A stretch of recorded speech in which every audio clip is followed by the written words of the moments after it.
तो Schrodinger equation मूलतः जितने भी वेव इक्वेशन थे वो न्यूटन्स लॉ ऑफ मोशन या न्यूटन के डायनेमिक मोशन पर आधारित थे। जो भी आप पहले पढ़े हैं मैकेनिक्स में, उसमें आप वेव मैकेनिक्स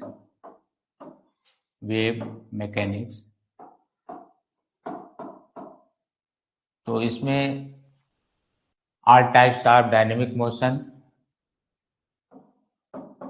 ऑल टाइप्स। तो क्वांटम वेव मैकेनिक्स में जब हम Heisenberg uncertainty principle, de Broglie principle का अध्ययन करते हैं तो किसी कण से संबंध तरंग की व्याख्या होता है। क्वांटम वेव मैकेनिक्स में जब हम अध्ययन करते हैं तो कणों की प्रकृति और कणों की तरंग प्रकृति, अर्थात यदि कोई इलेक्ट्रॉन गति कर रहा है तो इलेक्ट्रॉन से संबंध तरंगदैर्घ्य, जिसे डी ब्रॉगली तरंगदैर्घ्य कहते हैं, उसका आप अध्ययन करते थे। तो इसमें हम दो पार्ट अलग कर दे रहे हैं। पहला, जैसे आप एटम कामा सब एटम या सब एटम या कह सकते हैं पार्टिकल्स, इनके बिहेवियर का अध्ययन कहाँ पर किया गया? तो आप हाइजेनबर्ग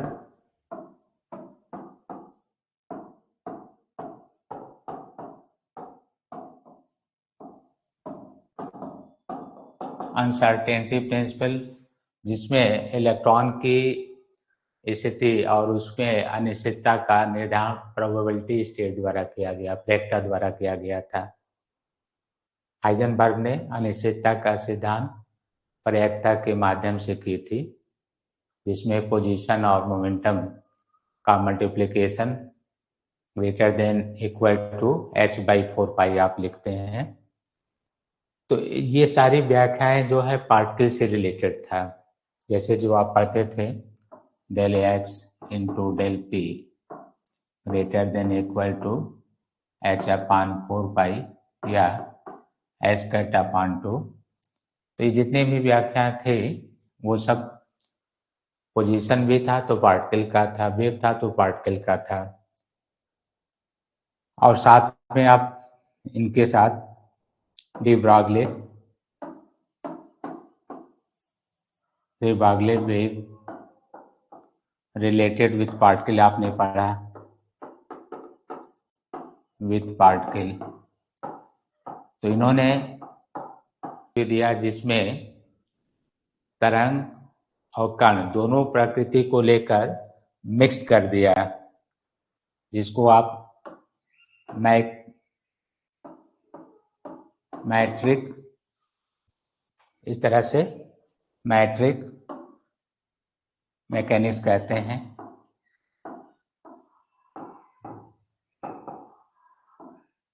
मैट्रिक मैकेनिक्स,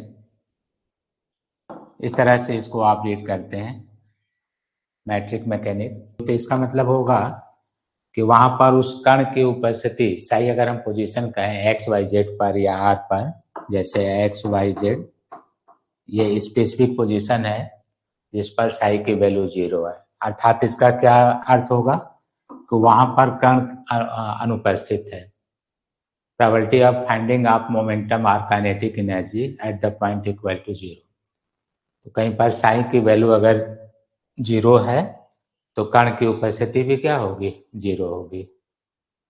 आप आंसर देंगे कि कण की उपस्थिति 0 होगी। तो representation of probability of particle या फाइंडिंग पोजीशन ऑफ पार्टिकल। तो श्रोडिंगर वेव इक्वेशन क्या करता है?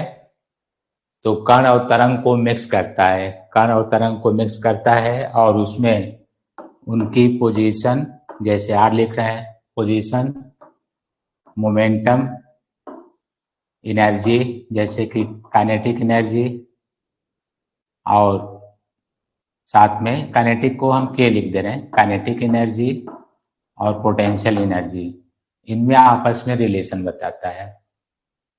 आपसे पूछा जाएगा कि श्रोडिंगर इक्वेशन क्या करता है, तो आप ये बताएंगे कि किसी कण की कण अवतरण प्रकृति से संबंधित स्थिति, ये स्थिति हो गया, ये संवेग हो गया, ये गतिज ऊर्जा हो गया, स्थितिज ऊर्जा में संबंध बताता है। यह संबंध किस पर डिपेंड करता है, तो आप कह सकते हैं कि उसकी पोजीशन जैसे X Y Z with respect to T.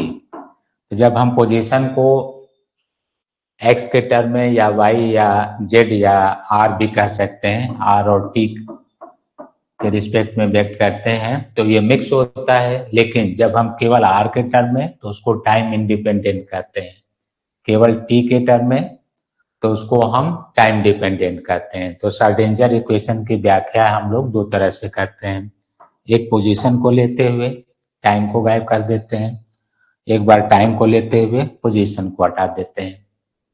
तो इस तरह से इसमें दो इक्वेशन बन जाता है। किसी भी तरंग का अवकल समीकरण ये बताया गया था जो एक्स वाई तल में है, ये हमने व्याख्या लिखा है एक्स वाई प्लेन में, एक्स वाई प्लेन।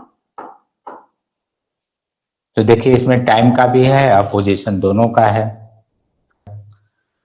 तो ये तो हमने वेव मैकेनिक्स से बताया, लेकिन श्रोडिंगर ने डायरेक्ट इसको लिखा तो उनको नेगेटिव की जरूरत नहीं थी, उन्होंने डायरेक्ट इक्वेशन को ये प्लस को ही लेकर चल रहा है। क्यों?